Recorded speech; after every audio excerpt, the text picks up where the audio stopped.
Greetings, everyone, and welcome to a very meta-human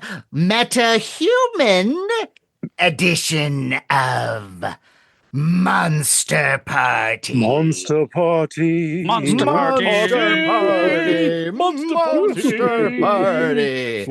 Party. It's a very heroic monster party. It's heroic. Yes. It's a super episode. It's super, yes. But, let's not tease our audience.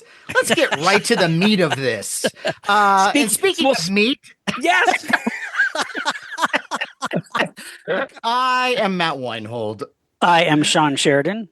I am Larry Stroth. And I'm James Gonis. And for this episode, we are going to be talking yet again about a subject that we love. It's been a great time for this subject, but what's going to happen in the days to come? And so the topic for this episode is the future of superheroes. Future of superheroes. Future of superheroes. What does the future hold? What is Are the we future? excited? Are we nervous? What? Exactly. But speaking of the future and heroes, we have the perfect guest for this episode. Ladies and gentlemen, joining us is a longtime friend of mine. He's a brilliant comedian, a talk show host, an actor, an author, political satirist, a podcaster, and he also happens to be a giant superhero nerd. Please welcome, for the first time on our show, Brian Copeland. Brian Copeland! Welcome. Copeland. Welcome. I did this podcast for one reason and one reason only, because of the diversity of the hosts. So I decided okay, that's it. They represent the brothers. Okay, I'll No. We are a 1,000th African American. Well, I wear glasses. So there you go. That's it. It's a melting pot. Right, yeah. James is tall. Sean I'm balding, yeah. so yeah. Oh man, it's like it's like the cast of The White Shadow. It really is. Well, I thought you were going to say you're doing this for the ladies because oh man. You know what's a trip? And this is completely. I don't mean to hijack your show, but Sure, no, go for it. Trip. Somebody has to. I started collecting comics seriously when I was about 13 years old. And I started producing comic conventions. I used to produce cons, but they were mainly dealer rooms. Wow. That's what I would produce. And you would see girls there on occasion, but they were, they had salt licks, a lot of them along with them.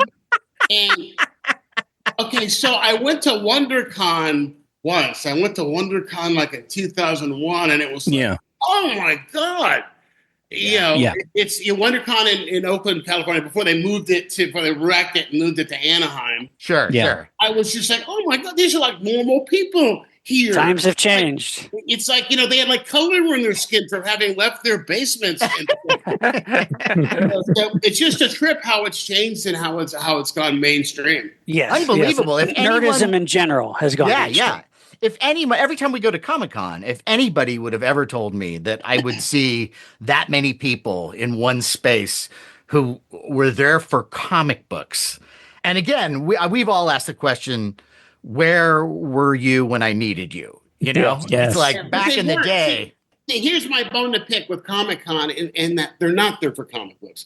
And see, anymore. When I was coming up, the San Diego Con was the con for comics. Now you go and you'll see the cast of Grey's Anatomy on a panel. Well, that's true. Comics. I'm serious. You're right.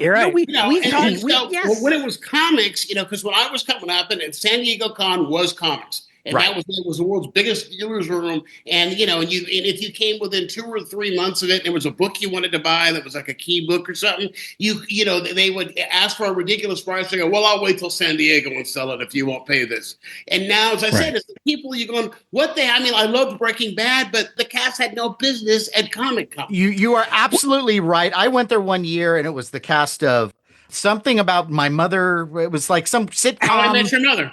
How I Met Your Mother? Is that what it is? Yeah, Yeah, I think you got One a, of One you of my got a all-time bag favorite for that. shows, brand new podcast, and they're doing it's a rewatch podcast, and I just started it yesterday. One of my all-time favorite shows, but and you can see Shouldn't be at Comic-Con.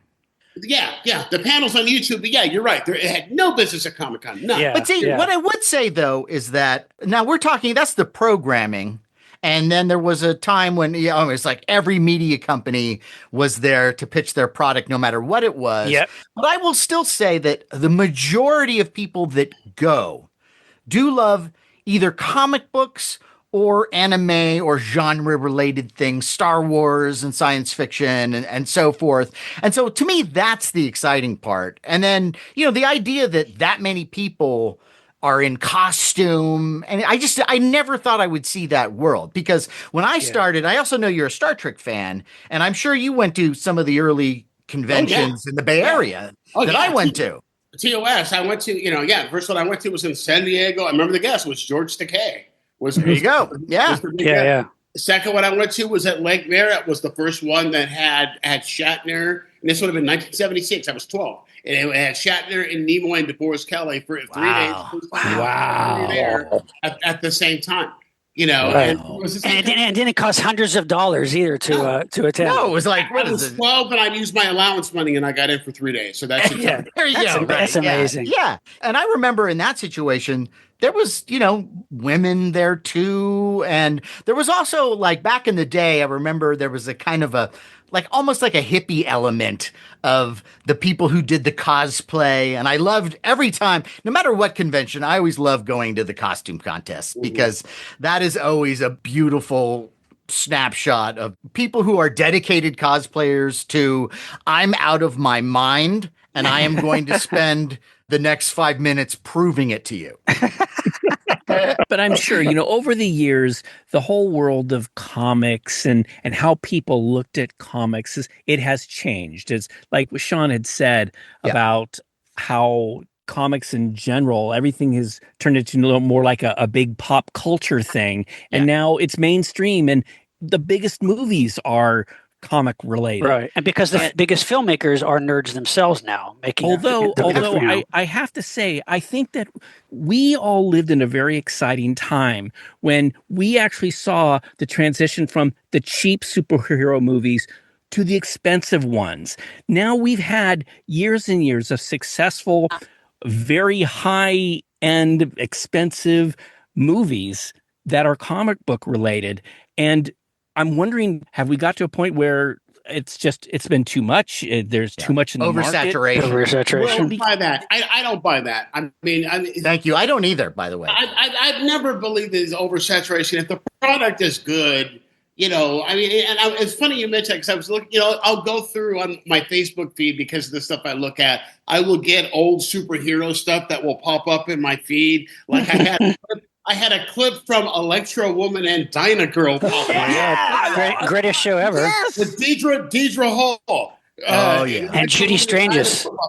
But the other one I had pop up, remember the first time they tried to do Captain America? With Red Brown, yes. With the big helmet, the helmet on, and the whole thing. And I also had a clip from the first Wonder Woman with Kathy Lee Crosby. Sure, that's right. And her big special effect was, I have a plane. Yeah, well, where is it? Well, you can't see it because it's invisible. Thanks a lot for that. That's your special effect. You're going to tell us you got an invisible plane? And yet somehow enjoyed that TV movie better than Wonder Woman 84. Well, that's true. Yes. Oh my God, that was 2.5 hours of my life. I'll never. But, oh my God, it had some good elements. It had some neat. Wonder Woman 84.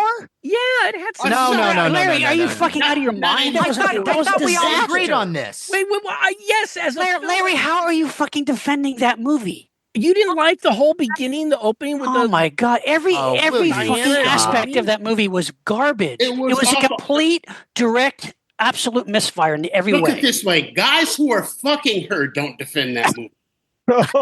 Exactly. Well, I mean, come on. See that's you said I could say whatever I wanted. Yes, I think. Thank you very much. Brian is right, though, and Matt, when he said it's not necessarily. It's the quality of the films, though, because and it's not just it's not really oversaturation. It's more like the hubris of just making product after product after product and not giving it the care and attention that it needs. I mean, Right. I've been reading lately, I'm sure you guys know, like how Warner Brothers is in dire straits right now. Their whole company, the future of the DC franchise is in jeopardy. Look how many movies right now, the Joker sequel, Black Adam, Wonder Woman 84, Craven, the second Shazam film. These films either have done disastrously at the box office, or they're just completely shitty, or both. And what about Sony with Craven? This is the thing I don't get. Like with the Craven movie, talk about really being tone deaf and not understanding any of this. Of all the superheroes that you have to choose from, with Spider-Man and what they have access to when it comes to the Marvel universe, and you're going to do a standalone film about Craven. Craven, even as a Spider-Man villain, was like, it's okay, but like fucking, I'd rather see a standalone Doc Ock movie, or but But that's the thing. But and here's what the but is. The but is that I said the same thing when I heard they were making an Ant-Man movie.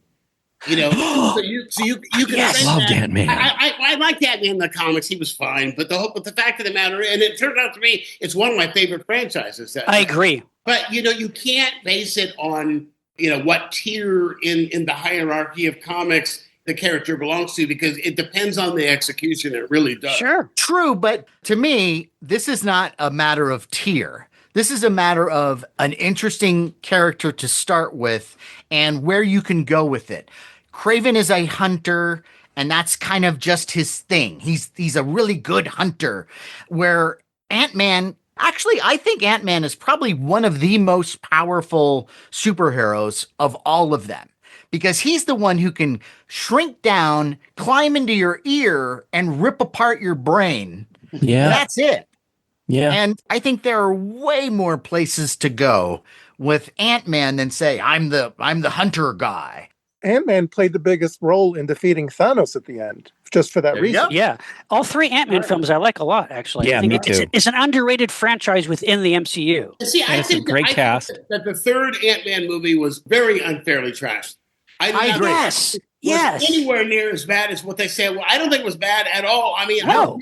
some of the humor that they had from the first two films, because the fact that it was all in the and what was it called? The shrunken place. Well, I forget what it was called. The quantum verse, or the quantum realm. The quantum realm. Quantum realm. Yeah. So it was a very different kind of, just like, I'm going to make you guys now wet your pants because you love me. Already done. Tell you, I've got 3 speaking scenes that are big scenes in Venom 2. Really? I have to see the second one and the third, because I saw the first Venom film, which I heard everybody was saying was terrible. We liked it a lot. I really enjoyed it. I want to see that. I want to see this. Yeah, I haven't seen the sequels. We'll see the second one. I'm in it. I play the reporter. What the deal is that it's with Carnage, and I play the reporter in it, and I end up with 3 big stand-up scenes. One, the first day that we shot was Valentine's Day at San Quentin. And literally at San Quentin, which is where Carnage, and I forget Carnage's character. What's Carnage? Cletus Cassidy. Where Cletus Cassidy breaks out of San Quentin, and so I'm there in that scene. And I'll tell you the coolest thing. So I get there. It's supposed to be like a 3-page thing, and so I memorize my 3 pages. I get there, and they say there's been a change. We've rewritten a scene. You're doing an extra scene with Tom Hardy, and you've got 5 minutes. Wow. And I go, and I go, you got 5 minutes. And so I just, and he pulled up in a golf cart, and he gets out, and I'm introduced to him, and we're walking to the set, and he goes, you want to run it? I go, yeah, please. So we ran the lines, and he goes, well, I got a hard on. And I go, well, you could offer me a drink first. And he goes, I got 12 years sober. And I go, I got 5. And he hugged me. And it was completely cool. And what was really cool is there were a couple of parts where, like, it wasn't word for word the right line, but it meant the same thing. And the script girls kind of go, well, the line says, not I'm going to. And Hardy goes, leave him alone. Right. Nice. He goes, it means the same thing. Leave him alone. Wow. You know? Nice. So the point of all this is not just to jerk myself off about the fact that I did a Venom movie, but to say that the third Venom movie, I'm comparing it to the third Ant-Man movie. The first two Venom movies had a certain flavor. And it had certain characters that, the Michelle Williams character is in the first two, and it had the humor in it and the romance and the tension between Eddie wanting to get back with her and he can't and all that. And the third movie, completely different. None of these people are in it. It's them completely on the run from everybody. And so it's a very different film, and that's the third Ant-Man. And yeah. You go in expecting, I expected, the Latino actor who I love, Luis, whatever his name is, the Latino actor who's in the first two, who's hysterical. And then you come in and it's all this quantum realm stuff, which again was fine. It was just a different movie. That's all. Yeah. Let There Be Carnage is the one directed by Andy Serkis, right? And I got to work with Andy Serkis. And nice. That was the coolest thing. He came up and it ended up by one day, ended up being 6 days on, and this is during Venom. I shot it, the first part, I shot about 3 days before the shutdown, about a week and a half before the shutdown. Oh. Then they had me keep coming back, and we shot stuff like at night. And there were two things shooting in town at the same time in San Francisco. At night, they had all the streets blocked off. One side of town, they were shooting the last Matrix movie with Sun. Oh my gosh. And then the other side of town, they were shooting Venom. And so I was like up on a roof top of a parking garage where there's cars flying in the background. They put them in a post and all of that kind of stuff. And then I got to do a bunch of days of looping, of coming in and sitting in. Wow, I did not do that before. That was weird, to look at yourself and then try to say the line exactly the way that you said it, so your lips say it may match. But it was cool. It's one of the fantastic. This is the Valentine's Day before my fiance broke up with me. The Valentine's Day before that, next Valentine's Day, I was at San Quentin, and it was way better. way nice. Better. Wow. Isn't it nice to be attractive again? You walk into San Quentin and it's like, oh, thank you. Well, if we're talking about the future of superheroes, I want to touch on something that we were speaking about previously, and that is the older shows. And I remember when shows like The Incredible Hulk and the Spider-Man show, when they were on the air, I remember reading an article in Starlog. Oh, yes, Starlog. Loved it. Of course. And it was great. And the article was all about what's the problem with superhero shows and movies. And it had this great picture of everybody looking clunky and this artwork of the Hulk looking kind of sad. And it was this thing where they didn't have the money to put into it. We didn't have the technology to make a big Jack Kirby-esque extravaganza. Well, we finally got to that place. We now have these wonderful films like, Guardians of the Galaxy is, I think, an amazing movie. And the first Avengers, I mean, the track record for all of the MCU is mostly great. Yeah. And yeah. And so I could do with all the Thor movies. The Thor movies have done nothing for me. I agree with you. Yeah, but I agree. The last one for sure. I actually like the second one the best of all of them. Ragnarok. The second one was the one with Loki. What is it? Dark World or something? Yeah, Dark World. Yeah. Dark World. Yeah. I enjoyed that. I thought it was good. But what I think is the problem is people get comfortable with a formula.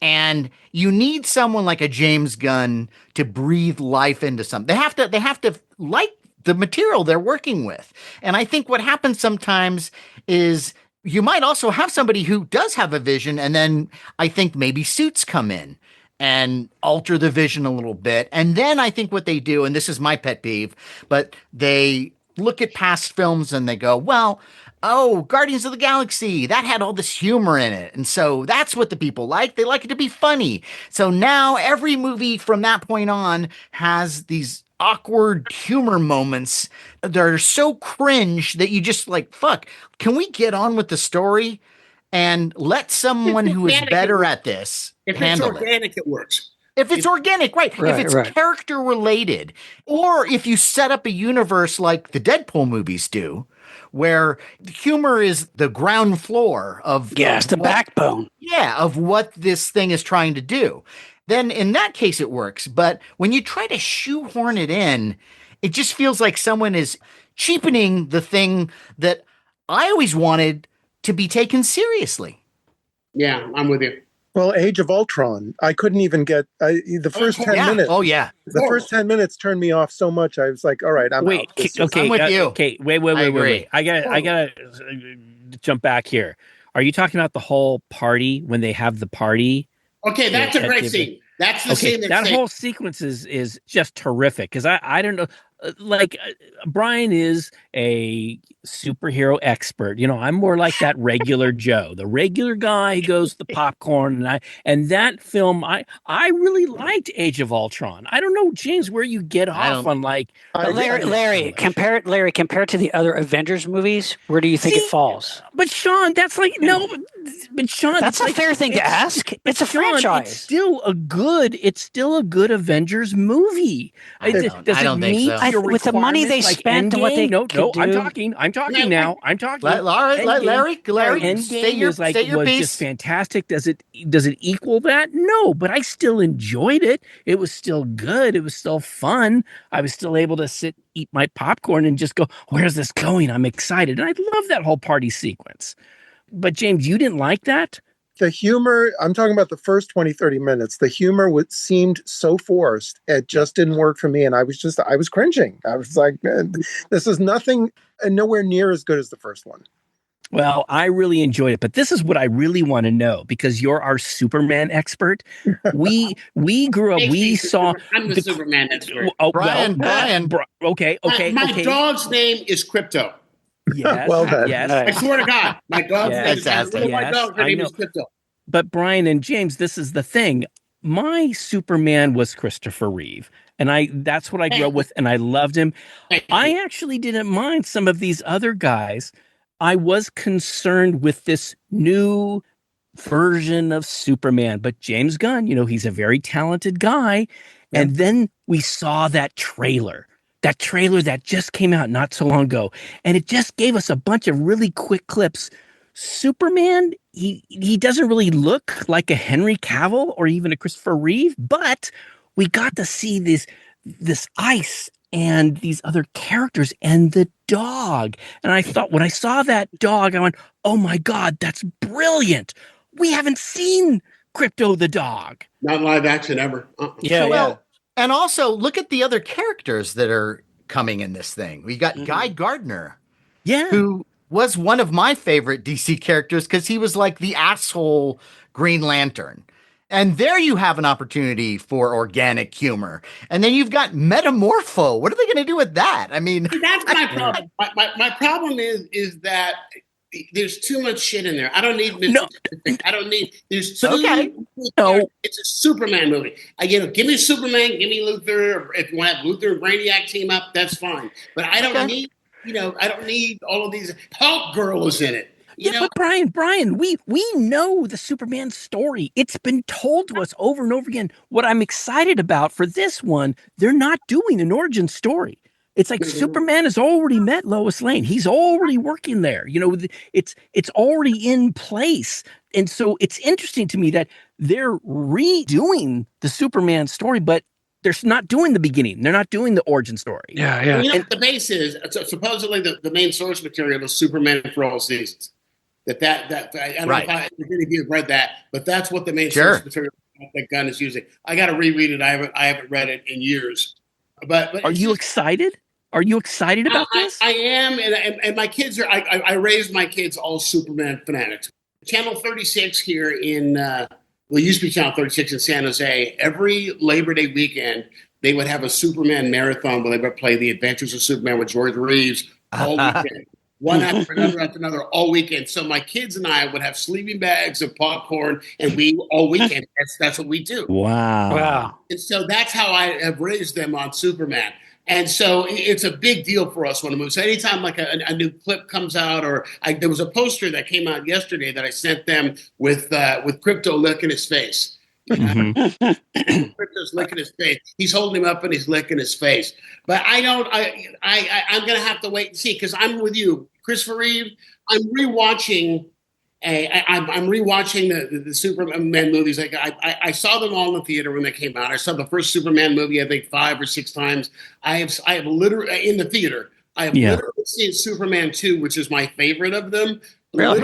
over 100 times. And I stood in line and had Ursa sign my. Oh, Sarah Douglas. Oh. I said, "Here's the 2 biggest faux pas I've ever made in my life." Oh my god! And I go, "I love the movie. I love the movie." And she goes, "Thank you." I go, "I've seen it 100 times," and she looked at me like I was a fucking mutant. I've literally seen it 100 times. That was one thing. Second one was I got to work on a pilot with Dick Donner years ago. Wow. I got to write on it. It was for like a game show thing that went nowhere. And I said to him, "Love Superman 2. I love that movie." And I didn't know at the time about all of the and how Lester, half Richard that Lester, is yeah. half of it is Lester. So anyway, so I'm watching. So basically, for years, I've watched 1 and 2 and then left it alone because 3 is horrible and 4 is an abortion. Yeah. So I'm watching them in order now, and I'm watching 2, and we hang up. I'm going to watch 2, and then I'm going to give 3 a shot and give 4 a shot and see whether or not I can watch them. But the thing is, here's the point of all this is that I took my daughter had never seen Superman. She's seen Superman a million times, but never had seen it on the big screen before. So for the 40th anniversary, they had some big screen showings. So I took her to see him, and being a millennial, she pointed something out that made me cringe. And that is in the first, we all seen the Christopher Reeve Superman, the first one? Yeah. Sure. Mm-hmm. There are 1, 2, 3 kisses in that movie. Okay. There is the kiss where Valerie Perrine is pretending she's unconscious and is giving him mouth to mouth. Right. Yeah. Kiss when she gets Christopher Reeve, when she gets Superman out of the water and won't take the kryptonite off first. And then there's the kiss when Lois Lane is dead. And my daughter points this out, millennial. She says there's not a single kiss in that movie that's consensual. Oh, That's interesting. I didn't think about that. Wow. Yeah. Oh, wow. Single kiss in that film where the person who's being kissed is in a position to give consent. Well, we'll That's say, interesting. yeah, but we'll save that whole thing for another episode. No, we're gonna discuss it now. So I understand where you're going, Brian, and I understand you're nervous. James, what about you? I really want to find out your feeling about this new one. Excited. I have a lot of faith in James Gunn. He can be hit and miss, but I'm excited. It looks great. I hate the cape. I don't like the way the cape is connected. That bothers me. Yeah, I don't like that either. I love Rachel Brosnahan. I loved her as Mrs. Maisel. I thought she was perfect casting for that. And the picture I see of David, how do you pronounce his last name? David? Corn Sweat, isn't it? Corn Sweat. Okay, I buy him as I can, just like Christopher Reeve, I can buy him and Clark Kent as being 2 separate people. George Reeves, I mean, how could you not know that? Yeah, well, many of them, many of the incarnations, you would say that. Yeah. But I would say, though, about what I was saying about Warner Brothers earlier, like literally, the future of Warner Brothers may be depending on the success of Superman. That's what they're saying, because it's like, this has to be a massive hit. Otherwise, people are saying Warner Brothers could go by the way of like 20th Century Fox and be bought up by some of their company, because they need a hit so badly in this film. So, we'll see. But so much is riding on James Gunn's Superman. Yeah, but they've got other stuff that's done very. They've got other films that have done very well. I can't tell you at the top of my head, but they've had some hits. Warner Brothers isn't going to go anywhere. The question is whether or not how long it is before. If this tanks, we won't see a superhero movie for a long time. Well, wait a minute. So the last Batman movie, I think, did pretty well. The Batman. Yeah. The Batman. That did relatively well, at least well enough for them to do a spin-off series, and they're making a second movie. And the spin-off series, I don't know if you guys have been watching this, but The Penguin, I watched all of that, and I thought that was a really good time. I've heard good things, yeah. That was great. And I thought Colin Farrell was incredible. Like, I couldn't believe it was Colin Farrell. Yeah. I couldn't believe it was Colin Farrell. Me neither. He was so great in that. Yeah. But the problem with the Batman 2 is There's no telling when we're going to see it. In fact, Pattinson is saying that he may be too old for the part by the time they get it done. They've not got the deal made for it yet. They don't have a script for it yet. And it's at least a couple of years out in terms of development. Yeah. But he's saying I may be too old for it. I think he could still do it. I think he can. Come on. What's wrong with having someone be a little older? Like, I mean, that's verboten now when it comes to movies, that you can't have anyone who's an adult. Look, I grew up in an age where the leading man was 50 and he was dating a 25-year-old. And that's the way the world worked. And he's trying to suck in his we gut. can go back to that if we just try hard enough. Like Charlton Heston in Earthquake having a romantic relationship with Genevieve Bujold, who was like 19. Hey, that was believable. Well, have you guys ever seen Love Actually? Yeah. Okay, the thing with the billboards she's holding up, you realize she's 17 years old? Whoa. Wow. I just read a thing about she was 17 years old. He's like 28 or 29. Wow. 17 years old. So, my mom got married to my dad, and I kid you not, when she was 16 years old. Wow. And he was 10 years older than she was. Now, that means he actually met her when she was around 12 and started dating her around the time of, I don't know, I'm guessing 15 to be generous. But it was a different time. Very different. Elvis Presley. Kansas, the state This is California. Yeah. Oh, okay. Because Kansas stage of consent is 12. Kansas stage of consent is it really? Yeah. Or at least it used to be. Yeah. Wow. But this is great. But getting back to great the stuff, future of Larry. It really is. superheroes. No. It is great. But getting back to the future superheroes. Okay, so I get it. You guys James is excited. Brian, you're a little nervous. What about that preview? This is something I was really concerned about. And that was this new Fantastic Four that's supposed to come out. Looks cool. I'm rooting for it. See, the thing that, Sean, I think we've talked about this, where we said, wouldn't it be cool if they did a vintage, like something from the 60s? From the 60s, yes. Yeah. And it looks like that's what it is. Yeah, look, or at least in a world that's like that. Yeah, as we know, Fantastic Four has not fared well with all the movie incarnations. So if it's going to be done well, I'm hoping that the MCU will do it right. Lately, the MCU hasn't been doing that great, though. Mm-hmm. Captain America: Brave New World, which I haven't seen yet. It's got kind of mixed reviews, but it did not do well. Neither did Ant-Man Quantumania, even though I really liked it. Yeah. The Marvels, the Eternals, Morbius, they've made some shitty movies lately in the franchise. I totally disagree. Really? Morbius I did not see. I saw Captain America Brave New World. The reason that Captain America Brave New World tanked is the same reason that Snow White tanked this weekend, and it's because of the fact that Anthony Mackie said something that pissed off MAGA. You think it's more of that? I heard about that controversy, but I don't know if that's really. Is it a good movie?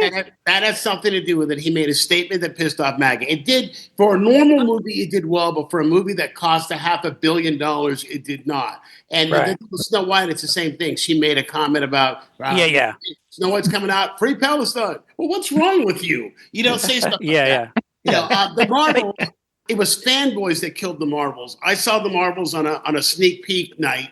And I thought I was pleasantly surprised. Ms. Marvel, I thought I was pleasantly surprised by the Disney Plus series. I was pleasantly surprised. We couldn't get through the Marvels. Brian, you can't be defending the Eternals. Please tell me you're not defending the Eternals. The Eternals was okay. I thought that was god awful. I thought it was okay.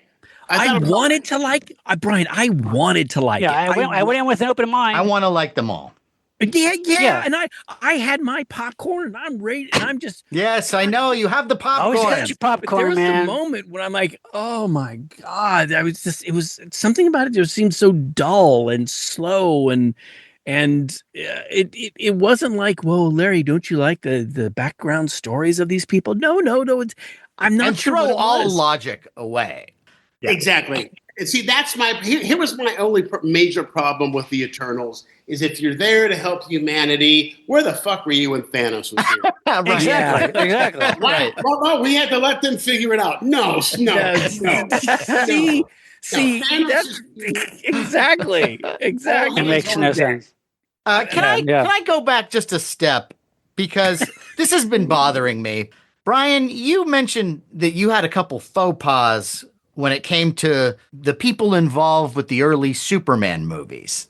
I would argue that the faux pas that I made when you were in the room far surpasses any of that. And so you guys remember this telling the story, right? Of me being on the Alex Bennett show and Christopher Reeve was there. And then I show up and I'm in a Batman costume. For listeners who are not familiar, could you please tell that story? I think I just described it. I went on the Alex Bennett show and Christopher Reeve as a guest. And I thought it would be funny and that everybody would have a good time if I showed up in a Batman costume. And this was one of the major moments in my life where it taught me, hey, that thing that you think is going to be a great idea, don't do that. and it's guided me throughout the rest of my life. But yeah, I show up in this thing. And what did you think was going to happen? I thought he might laugh and, it's a morning radio show, but I didn't know enough about him to know that he doesn't think that kind of thing's funny. And he gave me the look of death. And so I immediately took this costume off as quick as I could and tried to pretend like that was another person. But I don't think he really bought it. I think he still saw the fear in my eyes. And Brian was there. He witnessed this whole thing. And that's with my wife and my youngest kid, who was 2 years old at the time. And I have a picture. He had his little Superman costume on.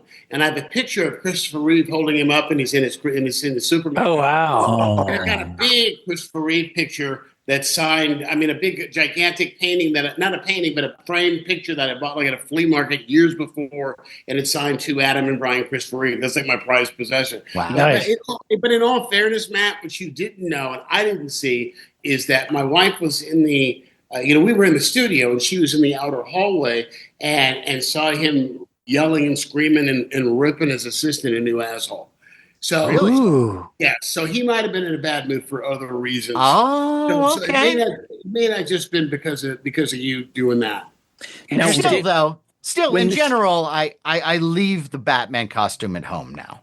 Well, then Matt, wasn't it during the interview? Alex Bennett is interviewing Christopher Reeve, and he's lightening it up a little bit. But he mentioned something about, like that guy in the other room or something. Yeah, he did. Yes, he did. Yeah. He did. And so, and then I shrink a couple inches in the chair.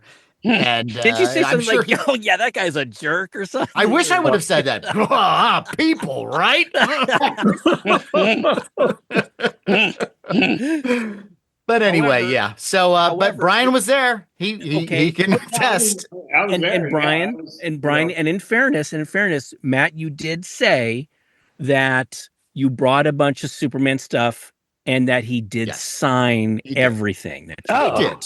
And I do feel like he did lighten up as the proceedings went on. But I did not know that whole thing about him yelling at his assistant. Yeah, he was yelling at his assistant or the escort. He was in town doing love letters with Julie Haggerty from I remember. Wow. from Airplane. Sure, He was doing right. love letters with her, and that's what the deal was. And it was a deal too where he had woken up late or something because his head was like the hair in his back of his head was like a knot. Like when you're sleeping and Uh-huh. Right. One of those kind of deals. So there was a lot going on. It wasn't just you. And All again, it's stuff that I didn't see because I was like so starstruck because I was 14 years old when that movie came out, and I was one of those idiots in a sleeping bag the night before because it was on Oh screen. wow. And that's what you had to do back in those days. Yep.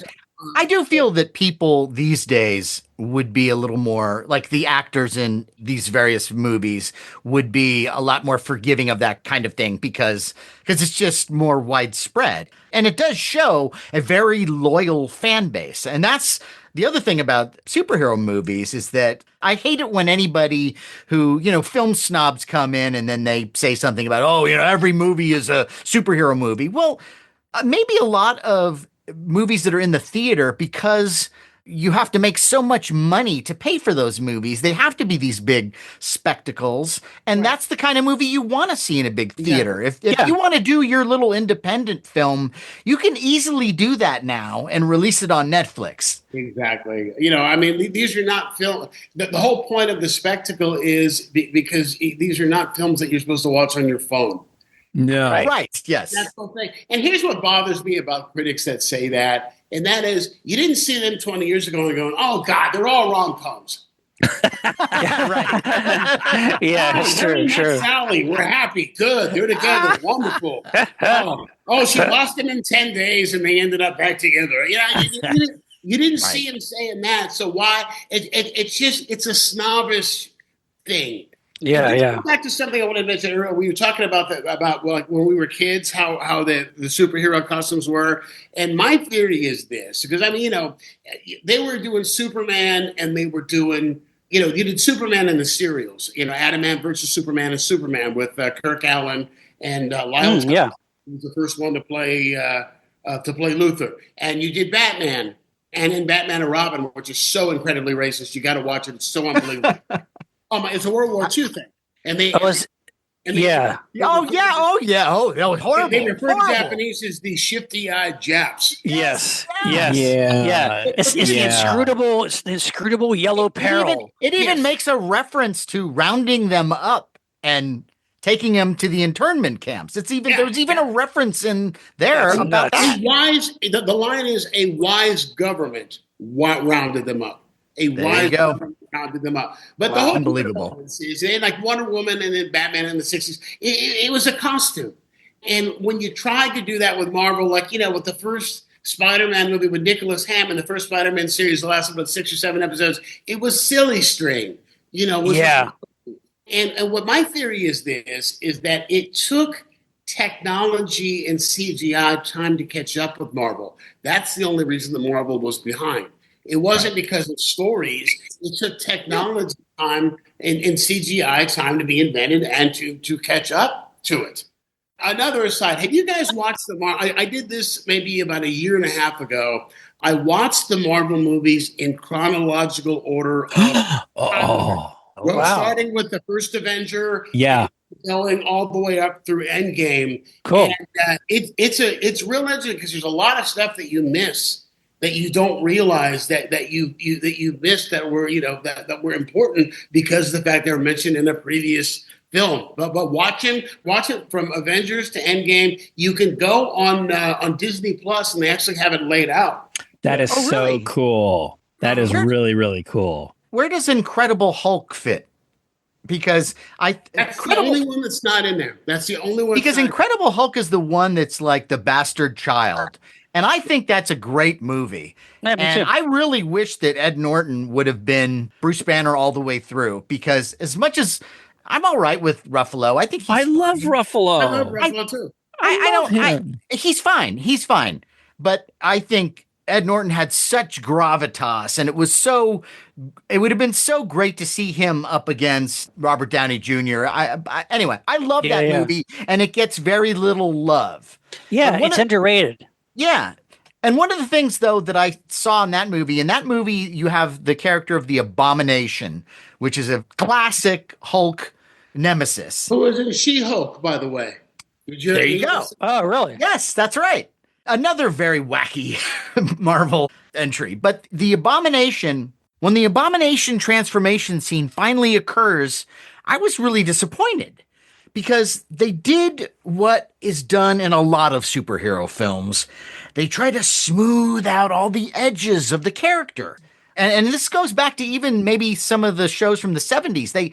They're almost ashamed of the costumes and the design. So they want to make it to be a little more smooth. And so instead of having the Abomination be this scaled monstrosity, it's softened. They did the same thing with Ben Grimm as the Thing in all those movies. They soften it out. And so I'm happy that with each year, it seems like we've gotten closer to it being okay for superheroes to be superheroes. As long as you set up a world that is credible, that you take seriously, you'll buy a guy in spandex. As you said, Brian, it's the stories. It's not necessarily, Yeah, there's so many great stories in Marvel Comics going back to the Silver Age. I mean, my God, you never run out of stories. I was a DC kid growing up primarily because Marvel was serialized, and you couldn't. I could pick up a Superman book and True. anywhere, and it would be the end. If I picked up a Spider-Man book, it's like last ish, Stan. I didn't read the last issue. I don't know. Right. It's true. Yeah. Wow. And so that's why I was, and the way that I've caught up is the film. I just think the films are great. In fact, I watch. If I'm bored, I will watch Endgame. If I got nothing else to watch, Love Endgame. Love it. Yeah. I cool. love. But I just do think that they've gotten a bad rap. So they say there hasn't been a good movie since Endgame, and I just don't believe that. No. I think. What did you guys think of Wakanda Forever? I thought Wakanda Forever. I saw twice. It made me cry twice.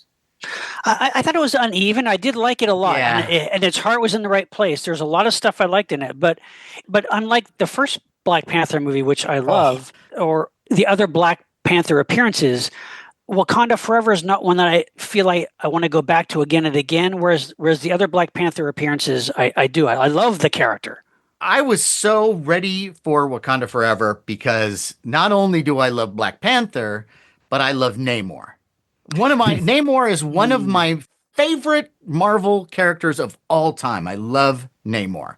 So my problem with Wakanda Forever is I feel like you were talking about earlier, Brian, when it came to the Superman movie, I felt they were trying to put too much in it and that they should have concentrated more on the Wakanda story than trying to add the Namor thing. My other issue is that I have no problem with bringing any kind of diversity to a role, but my problem is Namor is not Hispanic. He is an Atlantean. I have no problem with someone who is Hispanic playing an Atlantean, but he's an Atlantean. The minute you make it something else, now it's a different character, and it's not Namor anymore. He's an Atlantean. This is a made-up race of people. And also, with the casting, Namor is kind of an asshole. In the comics, he is a prince. He knows he's powerful, and he's arrogant, and he's got the power to back it up. Where I didn't get that with this guy. Although I do think that actor is a good actor, I just wish he would have been in a different movie. But all of that said, if they made a standalone movie with him the way it is as Namor, I would absolutely go see that film. All right, what did you think about Shuri being Black Panther? I have no problem with that. Yeah, I like that. I'm told that's canon. That's actually in the book. I don't know. Yeah. I'm told that. I think that's great. I would love to see another Black Panther movie. Do we know if they're making another one? Well, no, the MCU It's a TV show, right? Well, the MCU has started a new mini sublet from the franchise of animated series. The newest one that just came out is the Your Friendly Neighborhood Spider-Man. There's going to be another animated series called Eyes of Wakanda. That is going to be part of that universe. And also they're doing a regular series of Marvel Zombies, which is a spin-off of the episode from What If, which is really cool. Is that animated or live action? Yeah, animated. They did an animated Marvel Zombies episode in the What If series, so that they're going to do not Marvel Zombies, but as a whole series. So that's kind of cool. So that's going to be another slate of films that apparently are contained within the MCU. Quick quiz. Okay, rank the Disney live action Marvel stuff. Loki. Loved it. Yeah, I'd give it a 8. I enjoyed it. Loved it. I would have preferred it as a standalone movie or a TV movie than a long form. My thing is always they don't need long form series. You can tell the story in 2 hours. Yeah. With every single one of them, even the ones I enjoy. I enjoyed Loki. I would have enjoyed it more as a movie. Okay, WandaVision. Same. Liked it a lot. Same. I liked it, but that's absolutely a case of what James just said. Just push that all together. Although this one that wouldn't have worked as a film, and that's because it was brilliant the way that they shot it. If you look at the way they shot it, for every decade, I mean, like the one that takes place in the early 60s, I could tell by the way that it was shot and the flatness of the screen, that's Bewitched. I mean, Bewitched. You could tell the decade by the way they shot it, and that worked in a film. I did like it, and I did admire them trying something unique and different. But I do feel like there is a tendency when it comes to a lot of shows now to tread water, to extend something in a way that doesn't really need to be that long.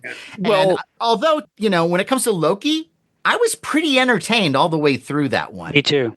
and I think you guys need to understand too, when you are the owner of that property and you have a giant theme park, it's in your best interest to try to keep this thing alive, even if you're stretching stuff out so the kid can get excited about, oh, there's another episode or there's another episode. And now I want to go to the MCU world and hey, Dad, let's pay the $1,000 to go there. No. You guys need to remember, I mean, that property, they spent a lot of money. Disney spent a lot of money getting that IP. I know it's a business. I get it. It is a business. And then on the flip side, if you think about it, remember when we were kids and you saw Star Wars, you were so hungry for anything that was outer space related. So now the kids of today, oh gosh, here's a new MCU TV series. Hey, I just have to wait a week, or now you just watch it all at one time or something. Do you like think that. WandaVision, something like WandaVision, was aimed at kids? No. No. I don't. But it's aimed for people like you and Sean and Me? Brian. yeah. To keep It just excited. depends, though. It's only me and Brian. I just don't like shows or films whose entire purpose is to sell fucking breakfast cereal. Yeah. So that bothers me. And here's a perfect example. Oh, And here's the thing I'm afraid of. I don't know if this goes in with what it is that you guys talk about on the show. And I may be off base with this. I'm a big James Bond fan. Are you guys? Man, me too. Big time. he's our Yeah. expert. It scares the hell out of me that Amazon now is in creative control of Bond.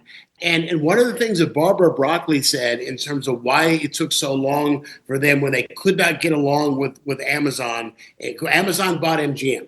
And so MGM was the distributor from the very beginning. And the partner with the Broccoli's. And she said that her problem was listening to 26-year-olds referring to James Bond as content. And Yep.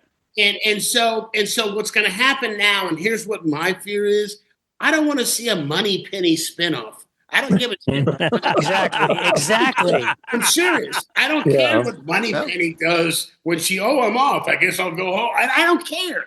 And so that's what we're going to see. They're afraid they're also afraid that they're going to make a movie that they're going to release on Amazon Prime. Instead of James Bond movies, all of our lives have been an event.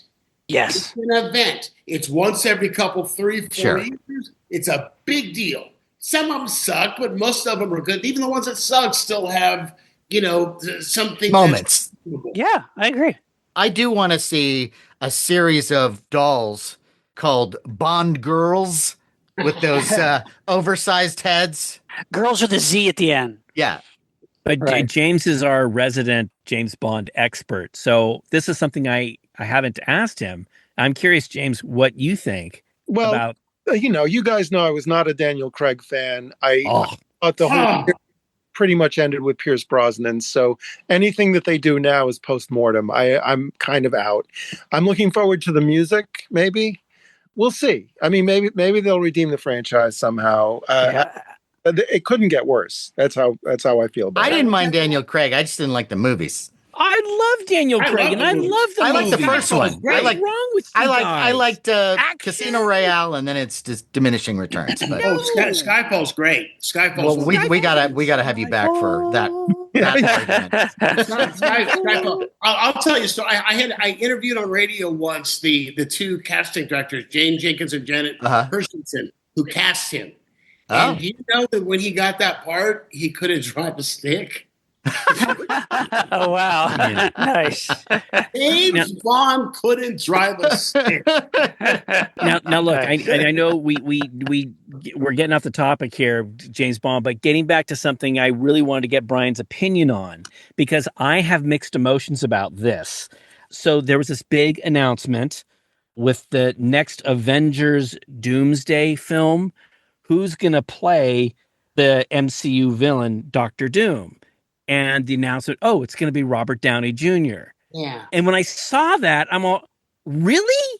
That's look. I love Robert Downey Jr., but he's going to play Doctor Doom. And my first thought was, so is it the executives going to look? The kids, the fans, they love Robert Downey Jr. Let's give him a part, and he'll do his acting thing, and he'll be great. I feel like you really.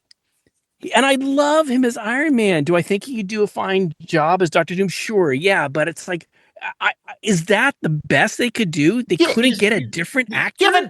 Give another guy a job. Yeah. And then the other thing too is that, like, look, if he does a Colin Farrell where he's completely unrecognizable, that'll be one thing. Yeah, right. But I have a feeling we're going to recognize him. But that's what's weird, because the MCU seems to be so good about keeping their consistency. So it is weird when you go from the original Hulk actor to Ruffalo, and William Hurt passed away, so they had to get Harrison Ford to play his character.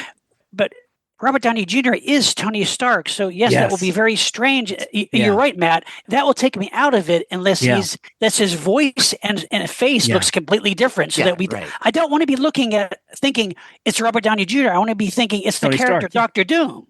Yeah, give somebody else a job. Come on, Brian. Instead of giving, I'm with you 100%. I mean, when I first read it, I thought it's like and I've been a fan of Robert Downey Jr. since we grew up together. I go back to Chances Are with him. Like movies like Some Kind of Wonderful movie. Sure, yeah.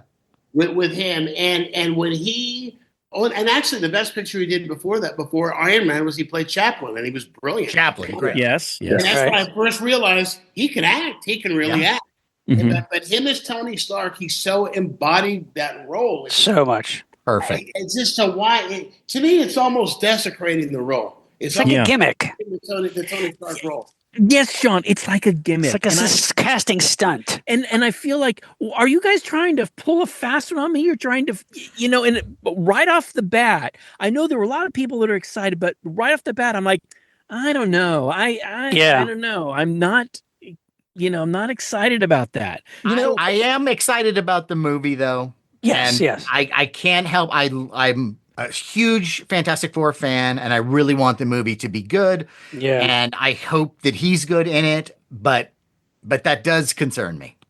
Yeah, me too. It just occurred to me that if William Hurt had still been alive, I don't know. I know that they prize consistency, and he probably would have played the part in Brave New World, but he's not as bankable as Harrison Ford, even old Harrison Ford. So I wonder if it would have come together the same way, that movie. It was just wondering. Yeah, but Marvel's a franchise, so it doesn't matter. You're not going to see the actors. You're going to see the costumes. That's true. You're going to see the story. It really doesn't matter. Yeah. Well, they went from Terrence Howard to Cheadle, and that I don't think anyone minded too much. Okay, last question, because I know you guys are running out of time. I just want to ask you this. It's a debate between my youngest kid and me. And my youngest kid is very, very deep. He's 30. He's very, very deep. And he says, we argue over this all the time. I say that the best Avengers scene in every Avengers movie is the airport scene in Civil War. That's what I say. Absolutely what I say straight up. And he'll go with me to a certain extent. But the scene that he hates the absolute most is that scene in Endgame when everybody comes back to fight Thanos. Yes. And then you have that one shot of all the women together. He didn't like that. Pepper Potts now has got an Iron Man suit on. And he says it's completely gratuitous and takes him out of the movie. I love that shot. I love that scene. Loved it. I liked it. I didn't have a problem with it. It didn't pull me out of it. I didn't really notice it. No. But if you're comparing it to the airport scene, come on. I'm sorry, but the airport scene is great. Are we talking now? Are we talking about every Avengers movie or just that one? Every Avengers movie, the two scenes. The one scene for me, I would say probably one of my favorite scenes in all of them, because my favorite Avengers movie is the first one. I think it captures the tone perfectly. The humor is perfect. And I think we agree about the Thor thing, that maybe he's either underused or overused. And in that movie, it's perfect. And especially his relationship with the Hulk. Mhm. And there's that scene where they've just had a moment where they're, and I forget exactly what happens, but they have this moment where they've done something together and it's satisfaction. And he says something like, "Oh, nice one, my friend." And Hulk just punches him. Yeah. And I thought Right. that is perfect. That is great. And I also give that movie credit for being able for the first time to do what comic books do, and that is have people talking while they're fighting Mhm. and have it work. Mhm. So I agree. Yeah. really the first Avengers movie I think is across the board, and then Shawarma at the end. Come on, how can you not? Love it? Probably, yeah. Which was added later. Yeah, Well, my vote for the absolute worst motivation ever for a film, and I wonder if you know where I'm going for a comic book movie. The absolute just really, really Batman and Superman. Oh, your mom's name is Martha too? Agree. One of the many things wrong with that You movie. guys didn't like that? oh Larry, Larry of God. Sunnybrook Farm. Get your popcorn, Larry. Hey, look, Brian, look, the topic is the future of superheroes. We've talked about a lot of things, about things we're excited, some things we're not. I'm curious if you want to just give us an overview. How are you feeling? Are you optimistic? What is your feeling about the future of the superhero world? I think what's going to happen is that Gunn is going to put out probably half of his slate. I think that, and if Superman is good, I think that more than half of his slate will come out. If the quality is good and people stay with it, I don't believe that there is a superhero fatigue. I don't see that happening, but I do see like all genres. I mean, the Western lasted 40 years. Rom-coms were the 80s and the 90s. Everything goes in cycles, and I think you're going to see a cycle where they're going to go away for a while. You know, and it's not because they're bad. It's just going to be just a cycle where something else comes along, and then they'll come back. Or the tone. I think the tone will change. Like the standard superhero movie will go away for a while, and it will be replaced by movies like Deadpool and Peacemaker and that kind of vibe. Yeah, I could see that. I could definitely see that. But but the guy, his parents got killed. And he puts on a suit to fight. That's old hat. Is going to be old hat for a while. If I got to see the Waynes get killed one more time, I'm going to kill him. Yeah. And you're right, Brian, about how technology and filmmaking has finally caught up so that you can pretty much do anything on the screen now. So of course, the superhero story is a perfect thing to bring to the screen because you can visualize anything now, make it look realistic and believable. I remember when I thought the coolest thing I'd ever seen on a screen was the opening credits for the original Superman. Remember? Oh, Yeah. Oh yeah. Oh yeah. Oh. Whoa! Never seen it. Now it's no big deal, but I've never seen anything like that before. Amazing. Yeah, I agree. All right, guys. So you now run the studio. You have the choice of what superhero film you would like to see made. What would it be? Brian Copeland. I want to see a Batman film where Batman meets, fights, and tries to save and cure Man-Bat. Oh, that's a good one. That's a great one. Was that ever done? Was that ever done in the comics? He's tried to cure him 3 or 4 times. Yeah. Right, really? Something always happens. Something always goes wrong. Right. We've never seen a live action Man-Bat. I No, would we love to haven't. see that. No, we haven't. That's great. That would be mine. That would be mine. That one happens. Huh. Okay. And it's part monster movie. That's the cool thing about it. It's Batman, but it's also part monster movie. Always good for us. Okay. Guys? Well, one time we had a guy named Cooper Barnes come on the show, and he talked about this short film he did about Green Lantern got a film. And so here comes Hawkman, showing his script. And it was like a funny thing. And truthfully, I didn't know that much about Hawkman. But when Cooper talked about it, I go, that might be kind of neat to see. I might like to see because he doesn't really have superpowers. It's more like Batman. He's got things that, can make him fly and stuff. So I'd be interested in seeing a Hawkman film. Great. Okay. Yeah, I'm there. Sean? It's a hard question, but I would say that I would like to see something even darker and more of a horror film, more of a monster movie. The way that I really enjoyed Doctor Strange and the Multiverse of Madness. That was Sam Raimi, going. love that. And I want to see Sam Raimi or some other filmmaker go even farther dark and gory and serious and scary with a superhero character. Maybe Doctor Strange investigating some completely bizarre dimension, but I think like dark horror superhero film would be really cool. Actually, Sean, isn't that the best casting? Isn't that some of the best casting Marvel did was Cumberbatch? It was just fantastic. It's great.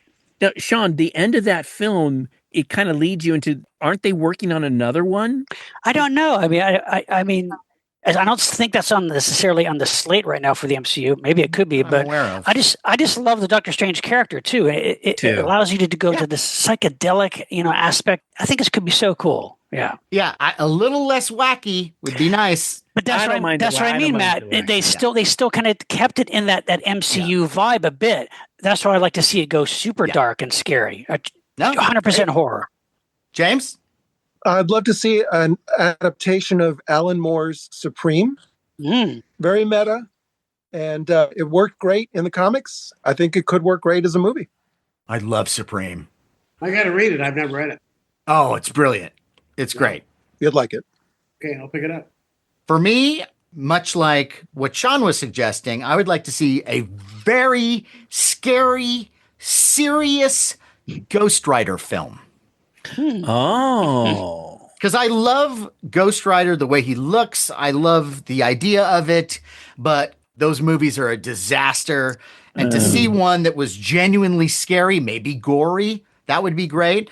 And if you're not going to do that, there is a series that came out, I think I've talked about it before, called Cosmic Ghost Rider, which is the craziest fucking thing you've ever seen.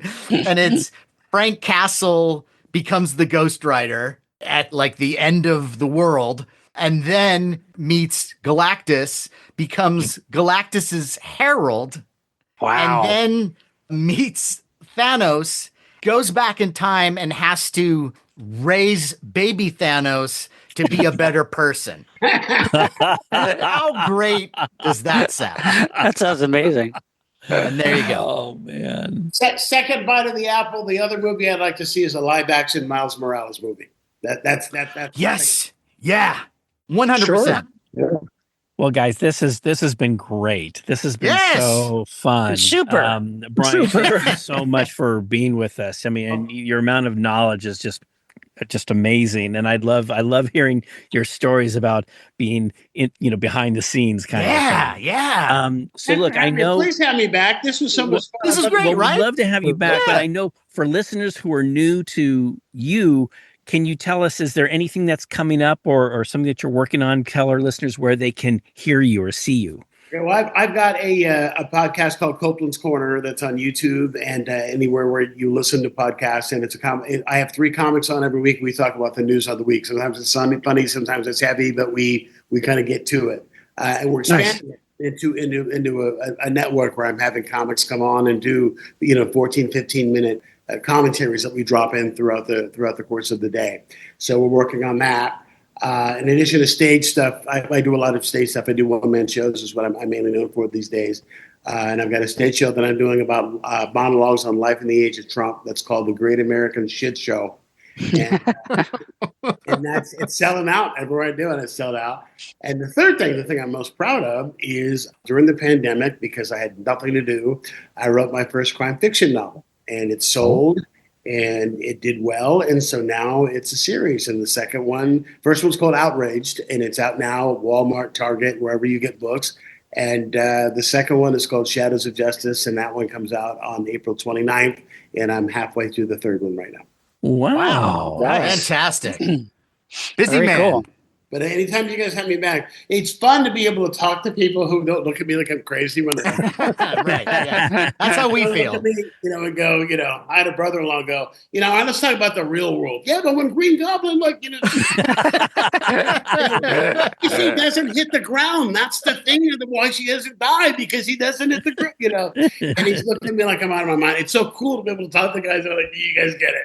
No, Of course. That's the origin of this podcast. Wouldn't it be great if we could all just sit around and argue about things like this? Yeah. Oh, last question. Do you guys like Big Bang? Did someone set Nope. you up for this? No, I'm Did serious. somebody set you up? Nope. No, I'm just no, I totally- did I'm not. serious. No, I did not. Because some people here don't like the Big Bang Theory. In fact, some people find it insulting. Wow. But hey, it's got an audience. There's no, a but big why? fan base. Tell me why I'm serious. I don't care for it. No. I don't Go care ahead. for it. Tell your Big Bang thing. Go ahead. Ask. I think there within the show there are some funny jokes. I think if this was a ongoing sketch on a sketch show, it would be funnier. But as a show, I think it is kind of hackneyed in the way that it portrays nerds, because most of the nerds I know are not scientists, and so it's just not really. It's not really my thing. It's misleading. You know, it makes everyone out there go, "Oh, this is what those people are like," and it's so ridiculous. But that's okay, Brian. You like, but there's that funny show? stuff in it. I will give you that. I was just curious because I've never talked to people who are in this, who are into the things that the characters are into, and I'm just, I find some authenticity in. I mean, how many shows have you watched that weren't Star Trek where they name drop the Kobayashi Maru test? Yeah, it's like stuff like that. There's funny stuff in it. What's the main nerd guy who they did the spinoff Sheldon? with? Huh? Sheldon. Sheldon. Yeah. Sheldon, after a while, I want him to stop speaking forever. There you go. And then I always love the thing of like all these nerds score like crazy in TV land. Way to go, Brian, to bring us down to like Big Bang Theory. Yeah, the future of superheroes. Hey, let me ask you about Big Bang Theory. That's great. That's great. Yeah, where were Brian. those nerds when I needed them? I'm making a note. Yes, ask Brian back in The worst part of 4 it is when you read, years. none of those people read any. They knew nothing about comics. They knew nothing about sci-fi. Yeah. They knew none of this. It's all stuff they read from the script. They'd never read comics growing up. None of them. Yeah. None of them. Right. And again, I don't blame. I think they're all talented people. I think they're all everyone's doing a good job. It's just not really my thing. I think my sister loves it, and she's not a nerd at all. So I think that's really the audience. So maybe that some good came out of it, and this is great. Yeah, and some good came from We'll it. save this discussion Larry? for our Big Bang Theory We will. episode. Because that's going to happen. Yeah. But in the meantime, Brian, I want to thank you so much for being with us tonight. Woo-hoo. Yeah, this is great. Please have me back. I want to come back. Oh, absolutely. We will. I'm writing it down here. But Yeah. when you say we raise our glasses and give a toast to the wonderful, amazing Brian Copeland and the future of superheroes. Time for a listener shout out. Shout out. Shout out. Shout out. And I got to say, once again, we have gotten so many great messages of congratulations from our listeners for being nominated once again for our Rondo Award for Best Podcast. Woo-hoo. That's right. And we're just really, really thankful to all of you for your support, for your enthusiasm, and certainly for your votes, for getting online. But we need more. Yes, look, and if you haven't voted, now's your chance. You could help Monster Party Podcast win that coveted Rondo Award. We need to win. And when is the deadline, Larry? Well, it's April 20th, but you want to do it sooner. And it's really easy. If you just Google rondoaward.com, there's a list. It lists all these nominations and stuff. And you can just there's a little click. You can click onto where you send your vote. And you could really just put in Best Podcast, Monster Party Podcast. And I'd also like to say, I would love it if you could also vote for In Search of Darkness, 1990 to 1994, David Weiner's amazing documentary on horror films from the early 90s. It is just fantastic. And you can also vote for us if you want to write us in the DVD Blu-ray commentary section. That's right. Favorite commentator. For what films, Sean? The Devil's Partner and Right Hand of the Devil, both released by the amazing Film Masters. Double punch of devil. That's right. So if you haven't voted yet, just go to the Rondo Awards website, scroll down, and there'll be a link where you can cast your vote. And again, we really, really appreciate it. And there's another way that you can show your enthusiasm for Monster Party, and that is by wearing Monster Party merch. The Monster Party t-shirt, the Monster Party legendary baseball cap, even the Monster Party PPE mask. Where do you find these wondrous items? Well, on our eBay store, which is called, you guessed it, Monster Party Store. We also have the Monster Party shot glasses. And if you happen to also be a Patreon member and order Monster Party merch, we will throw in free surprise goodies, courtesy of our good friends Jason Lindsay at Biff Bang Pow Toys and foam fabber extraordinaire Ted Haynes. Two men who share the superpower of pizzazz. So, Patreon, I sort of feel like Lois Lane after Clark Kent kisses her and she just forgets everything. What is this Patreon? We bring it up every 2 weeks, but somehow, can you refresh my memory, please? Call me Lois. All right, Lois. Well, much like Superman has a fortress of solitude that contains wonders beyond the dreams of humankind, Patreon is a fortress of gratitude from our listeners that houses a vast treasure of Monster Party bonus content that could rightly be described as Kryptonian in quality. Yes. We're talking our special audio episodes, our shows like Monster Party Masterpieces, Monster Party on the Road, and our popular Toy Time series. That's right. We also have our legendary Japan trip video diary, behind the scenes convention footage, and vintage sci-fi and horror fiction edited by our resident Lyskarian, John Bordeaux, and more. Well, that sounds fantastic. But I got to say, knowing what superhero movies are coming out in the near future, I'm kind of saving my pennies for all the action figures I'm going to be buying. So I don't know if I can afford this vast plethora of greatness. How much does it cost? Do we still have pennies? Is that still the thing? I thought that was for the moment.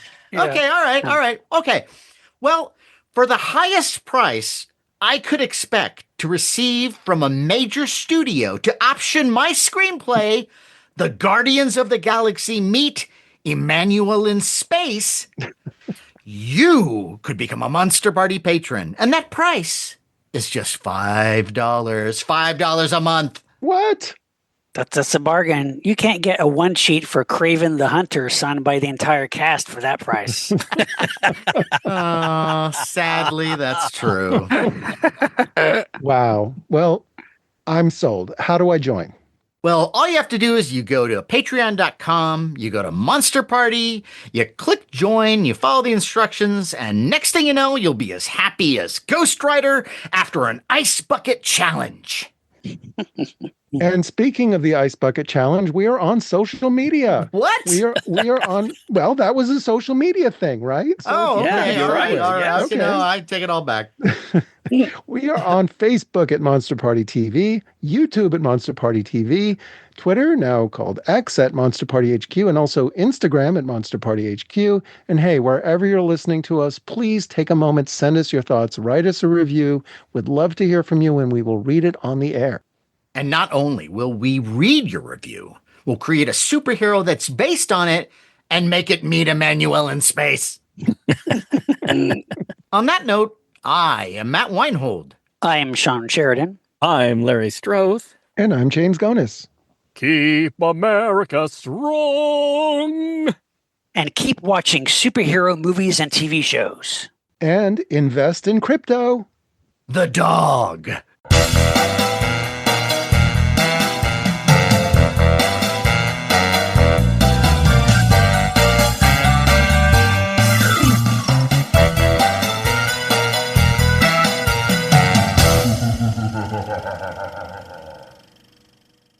What's going on? Brian Copeland, everybody. Hey, Brian, how you doing? Good, gentlemen, and Matt. Good to meet you. Yes, gentleman and Matt. Yes. See, is so he knows me very well. Everyone knows me very well. My reputation precedes me. We go back over 30 years, Matt and I, so I can say Nice. Brian, I just have a question for you. Are you still booking Casa Carlitas? Because I have a Tuesday in April. As a matter of fact, yes, except it's called Applebee's now, but yeah, I can hook you up. So I have to tell you guys, Brian was one of those wonderful people when I was coming up here who actually booked a room and provided me with work. I booked several rooms. Several rooms. I just had to fill out a bid for a gig I'm going for to produce in terms of my producing history. And I've been producing since I was 19. And at the time I was booking you, I was like 19, 20. I probably had 20 different rooms. That's incredible. At places. And what was great about it is that's how I got stage time because I couldn't get on anywhere. So I would MC my own shows, and that's how I got stage time. I have to give them a little bit of an overview of Casa Carlitas because Casa Carlitas was this place, a Mexican restaurant in Hayward, and it was an amazing place because you would go there, and the minute you walked into the room, there was a feeling of dread. There was like am I wrong? Like there was like this feeling of like shit's gonna go down. I would totally disagree with you because it just depended on the comic. If you were funny, as you were, you did funny. If not, this is true. Like sharks that could smell blood in the water. But what I was about to say was that I had a fine time there, but there was a pretty rough crowd in there sometimes. And I have to tell you, this is the type of room that makes you. It's your boot camp. If you can handle that room, you can handle any place, any room, anywhere. And absolutely. Here's what the problem with Casa Carlitas was, and I booked it for 7 years until they were owned by Zim's Corporation, who had a bunch of hamburger places in the city. They owned it. It was kind of like a lark, and it made all this money. And what built Casa Carlitas was they had gamblers' happy hour. And what it was is if you bought a drink, you got a thing with 5 pull tabs, and you were allowed to pull one. 3 of the pull tabs said full price, 1 said half price, 1 said a dime. And so people were getting 10-cent pitchers of margaritas. That's a great idea. Sometimes you'd go in and they'd all be drunk. But I had great appetite. I did fine there. I had a fine time. The only time there was one time where the first time I went there and I bumped into some guy and he had a beer and like a microscopic bead of his beer went over the edge. And he turned to me and he went, and I said, "Oh, excuse me, I'm so sorry." And he went, "Great. Oh, that's great. Yeah. Why don't you buy me another beer?" And then I just did that disappearing act where there's a puff of smoke shaped like me there, you know. But that was it. I will tell you, I got that room. I was 20, lying about my age, saying I was 21. I had my 21st birthday party there, and they were all pissed off when they found out that I was. And here's the kind of place that it was. What I got for my 21st birthday was the staff, the manager, general manager. They chipped in. This is 1985. They chipped in to buy me a half a gram of Coke. Oh my God! and a bottle of Dom Perignon, and that I got for my 21st birthday from Casa Carlitas. Wow! Where was I? You know, it was a simpler time. It was a simpler time. Well, have me back after Superman comes out in June. We'll debrief after we've all seen. I'm going to go opening night. I'm assuming you guys are going opening night. Yeah, we can actually do a Superman centric episode. Yeah, we could. We did Batman, so we could do Superman. Yeah, I will tell you. That's a good idea. I will tease this for when we do it. Noel Neal was a good friend of mine. Really? Wow. Hey, just really quickly, Brian, you mentioned something that I caught. I didn't get to ask you about it, but you said you were one of those guys who got in the sleeping bag, spent the night in front of the theater for Superman. Is that correct? Yeah. Mm-hmm. Okay. So I did that for Return of the Jedi. And it's funny, the days of spending the night in front of the theater, like the famous ones are the guys who stayed over 70 days out in front of Grauman's Chinese Theater for Phantom Menace. Okay. And I'm wondering if those days are gone. people waiting in line, camping out to see a film. I'm wondering if those days are gone because they're gone. And the reason they're gone is because all multiplexes have like 12 screens, and when a picture like that comes out, 8 of them are showing that movie.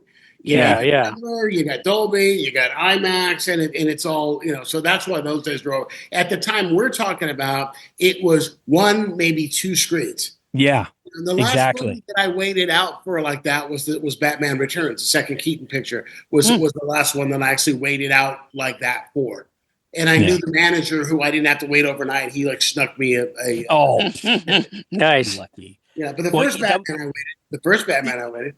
I also think that spending the night outside in the street these days takes on a different attitude than it used to. It's not like there's a line of just you're by yourself. There's like a row of people, and you're all like chatting and I'm so excited about this. Yeah, but like with social media and today and everything, like there's no mystery. There's not the kind of mystery and anticipation of a new big blockbuster film the way there was when we saw. Like we didn't know, we had no idea what the new Batman movie was going to be like, or Superman, or Return of the Jedi. We just went because we knew it was going to be amazing, but it was this mysterious thing that finally came. Now you read all about it, how it's being made, and the controversies, and it's completely different. Well, James, did you spend the night outside the theater? Did you ever spend the night? Yeah, for like a Woody Allen film or something. Or... believe it or not, I did for Star Trek 4. Oh, that's crazy. Star Trek 4 is the next to Wrath of Khan. That's the best. No. That's the whales. The voyage. Wow. No, I mean, I was going to say that now you don't have to wait online. You pre-buy your tickets online and select your seats. Well, my question is whether or not the guy that waited 70 days to see Phantom Menace is scarred for life. Yeah, exactly. Well, that was me. Didn't we see it on the opening day, Sean? Oh, no, I didn't. We did. I think we did. We in Westwood, I think. Yeah. Yeah, and I think it was one of those things too where, we're sitting there and then Sean looks at me about 5 minutes into it, and then 10 minutes into it I look at him. Sink. And then we're like, it's terrible. There's no Santa Claus. I know. Why? I know. Biggest comic adaptation disappointment ever. Mine, The League of Extraordinary Gentlemen. I was. Yes. Yeah. Heartbroken. I mean, I was not as familiar with the original source material, so I kind of still liked some of the stuff, and I love the concept of it. It's and some of the casting was really cool, but we also saw it like way later. We didn't see it in theaters. You saw it like on streaming, but yeah, I know it's